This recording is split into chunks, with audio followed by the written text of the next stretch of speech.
Septimius Severus ruled, black people began to rule the Roman Empire. That's why for 193 AD is the time period. Then, 1453, the fall of Constantinople by Ottoman Turks. That's when the Europeans began to observe. That's when the Europeans began to come back in power, the Caucasians, because what? They dwelt in an area called the Caucasus Mountains. So remember this, Rome, 193 AD, they come back in power in 1453. So the project is iconoclasm. That means breaker of images. So we're gonna read through these books. You have 10 minutes. Okay.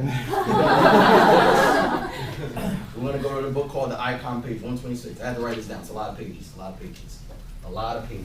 And real quick, we're gonna relate this back to the Bible. So page 126, right here.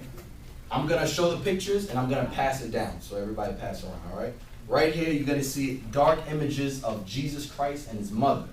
The images of the prophets and the apostles, they were always painted dark-skinned people. It was the time of 1453 when they started to paint over them as Caucasian people. But they were always painted as dark people. And that's what I'm gonna show you in all these books. So a lot of these images were produced before the Renaissance. Now we're gonna go to page 155. Page 155, I'm gonna show you. 155. Now, I want you to look at this, and we're gonna start from right here. Notice right here, you're gonna pass it around. Notice right here, you're gonna see a dark image. You're gonna see a dark image right here. You're gonna see he was painted dark, but notice around him, they painted him what? A lighter image. You see it? Yeah. It's dark right there, and around him, you're gonna see a light. So pass it around the class so you can see it.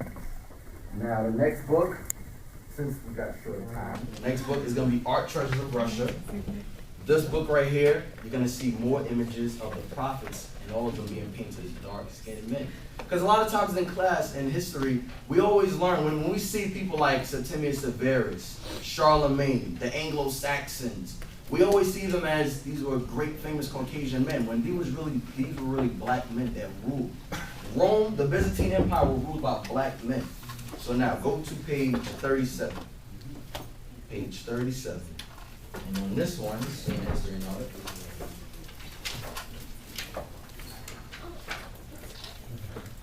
Right here, you see the Archangel Michael in the middle, Jesus Christ, right next to him is Gabriel. What color are they painted?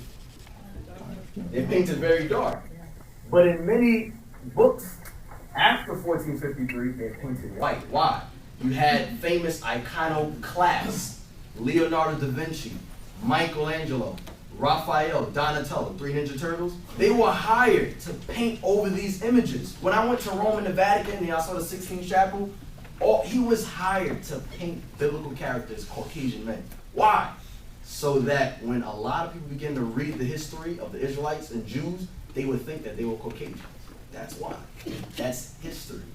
Now, go to page 78. Page 78. Page 78. So pass it around. Oh, right there. This here is a scene from the Bible called the Transfiguration. And when you see the prophets, you're going to see them as men of color. Notice here his garment is white, but the skin complexion on the prophets, they're all dark-skinned men. Because when you read the scriptures, you always read about the prophets. They always describe themselves as dark-skinned men. And our forefathers, black men, they painted them as that image of being men of color. But what happened? Remember this. 1453, the Renaissance. So now, we're going to go to Spain, the history and art. We're going to go to page 60. We're going to go to page 60. I want you guys to look at this. Now, these women are what color? White. What color are their fingertips? Black. What happened? They got their fingertips dipped in chocolate? No, they weren't dipped in chocolate. They were hired to paint over the images. Why their fingertips black, but their skin is white? Because they had iconoclasts. 1453, paint over these images. When I went to the Louvre in Paris, a lot of the biblical images throughout the museum, white. Then there was a back room. And when I went inside that room, I seen a lot of dark-skinned images. I seen icons. And I was like, Dad, they got all these images in the back room, But in the open area, when you're walking through, you see all these images, Caucasian men, famous Caucasian men, you would think. But in the back room, smaller area, you see images that, what I'm showing you, dark images, all right? So, wait, where's the book, The Icon? Right when you finish, pass it back up. There's something I want to read. I'm not going to be able to go through every page. Now, I'm going to show you Queen Elizabeth. 5 minutes. No problem. Queen Elizabeth, I'm going to show you something. Page 77. I'm going to show you right here. Right here is Henry VIII. Right there. Okay, good. Thank you. Go to page where it says the icons of Constantinople. Right here is King Henry VIII. King Henry VIII, if you type it on Wikipedia, you're going to see a Caucasian man. That's what you're going to see, Caucasian man. This is Henry VIII. He's a black man. Famous king, black man. But you see them as Caucasian man. Guess who this is in the middle? Queen Elizabeth I. She's a black woman. This is Queen Elizabeth I. What happened? 1453. Whitewashed all images. That's what happened. They whitewashed history. So pass that around. Pass that around. So now we're going to read, no, it's right here in the beginning, I'm sorry. Right here in the beginning. Almost finished, almost finished. Read this part where it says, it may seem daring, right here. Wait, no, start from iconoclasm. It says iconoclasm. Mm-hmm. So it's Venetian looting in 1204. Right. And the sack by the Turks in 1453. Remember I said the Ottoman Turks sacked the Byzantine Empire, 1453. That's what Are the main reasons why only very few icons have survived in Constantinople. Right. It may seem daring, therefore, to write an entire chapter on the icons of the capital. Right. Yet the situation is not quite so hopeless. The situation of a lot of these icons with dark-skinned people, it's not so hopeless. Why? Because there are still some images that survive. That's why I'm able to show you these dark-skinned images. They didn't whitewash every painting because it was too many. Read on. It says icons existed not only as panel paintings, right, but also as frescoes and wall mosaics. Right. Some of which have emerged from layers of whitewash. They've emerged from what? Of whitewash. Layers of whitewash. That's why when I showed you that Christian woman, she had her image around there. She was all painted white, but her fingertips were black. Why? Because a lot of times they didn't finish whitewashing these images. Now that's all I wanted. Real quick, almost finished, bro. Almost finished. Almost finished. This is page 116. Guess who this is? Spartacus. Spartacus. This is found in Tel Aviv, 1954. He's a black man. But why do we always see him as Caucasian men? Whitewashing. That's why. This is Spartacus. You can pass the book. You can pass the book. And one more.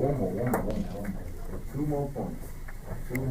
Go to page 77. This is the Oxford, oldest English university. The Oxford Illustrated History of Medieval Europe. We're going to go to page 77, and we're going to look on the wall. We're almost done, page 77.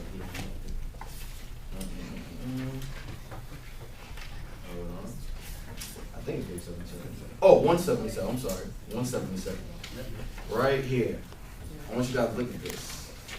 This is Hosea, Daniel, King David, and Daniel, Hosea, Jonah, and King David. What color are they painted? Brown. Black, right. Brown men. Guess when this was before 1453. This is the remarkable windows at Augsburg Cathedral. So you guys can pass that around. Here you go. Now we're going to read one scripture to show why it happened in history. Okay, thank you.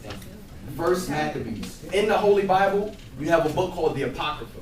The Apocrypha was taken out of the Holy Bible in the 1700s by the Protestant church. The Apocrypha, you could get a King James Version Bible, 1611. You'll see the Apocrypha in it. This Bible has the Apocrypha in it. It cost me a great deal of money, but it has it. It's still in there. So read First Maccabees chapter 1. First Maccabees 1:1. First Maccabees. We're going to read about Alexander the Great, and we're going to read about what the Greeks did when they took the records of the Bible. First Maccabees chapter 1 and verse 1. And it happened after that Alexander, son of Philip, the Macedonian, who came out of the land of Kittim, and smitten Darius, king of the Persians. Remember, Alexander's forefather was Philip of Macedon. Now jump to verse 9 about what happened. When you're going to see what happened when the Greeks. And after his death, they all put crowns upon themselves, so that they sons after them many years, and evils were multiplied in the earth. What did the Bible just say? And evils were multiplied in the earth. Because what the Greeks were doing, it was all against the Holy Scriptures. So go to 1 Maccabees 3:48. We're going to show you what the Greeks did. The Greeks took the records of the Israelites, and then there's something they did. Okay, thank First Maccabees 3:48. Listen to what the Greeks did. Because iconoclasm, breaking images, that's nothing new. The Greeks took the records of the Israelites and they painted over them as white men. You're going to see it right here. And laid open the book of the law. The book of the law is the Holy Bible. Wherein the heathen. The heathen is talking about the Greeks because this is when Alexander, this is the time of Antiochus. But it's from chapter 1, it's talking about Alexander the Great. Chapter 3, it goes in the time of Antiochus. He came out of the line of Seleucus, one of Alexander the Great's 4 generals. Come on. Wherein the heathen had sought to paint the likeness of their images. That's what they did. They took the records of the Israelites and what did they do? Paint the likeness of their images. Here it is in this called Our Living Bible. Israelite priests painted black men. These are Jews, black men. But what did the Greeks do? They painted over it. So I'm sorry, that was it. That was it. If you guys have any questions, please ask them now. All right?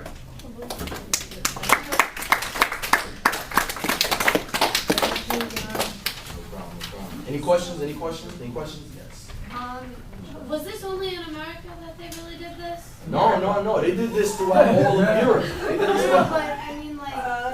That question's irrelevant. This didn't happen. He's not talking about When I America. say only in America, I mean like.